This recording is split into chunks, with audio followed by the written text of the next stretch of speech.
احنا كده فهمنا عملية التسجيل بتتم ازاي في الجورنال، وبعد كده او الاناليسيز الاول وبعد كده الجورنال وبعد كده الليدجر. طب ما تيجي ناخد بقى اكزامبل على الكلام ده.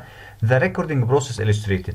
The following illustration shows the basic steps. اي الخطوات اللي بناخدها in the recording process في عملية التسجيل using the October transaction of Pioneer Advertising. شركة اسمها Pioneer Advertising.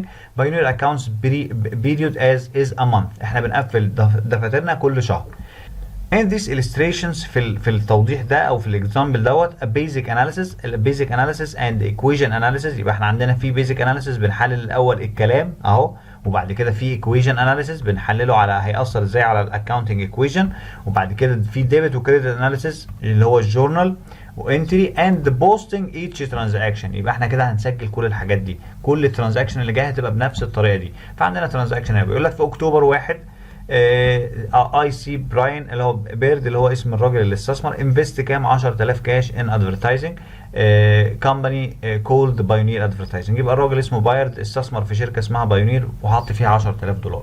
يبقى البيزك اناليسيس الاسيتس كاش، في عندي اسيتس حساب اصل اسمه كاش زاد ب 10000 والاونرز ايكوتي في الكابيتال زادت ب 10000. يبقى عندي في الايكويشن الاسيتس زاد ب 10000 والاونرز ايكوتي زادت ب 10000، وبالتالي عندي ديبت انكريز اسيتس. يبقى لما الاسيتس بتزيد بتيجي الديبت، فبالتالي الكاش جوه الاسيتس هو اللي جه ديبت ب 10000 والاونرز كابيتال جت كريدت ب 10000. يبقى ده كده عملت انا ايه؟ عملت القيد اهو، الانتري عملته اهو، الكاش زاد ب 10000 والاونرز كابيتال جت كريدت ب 10000.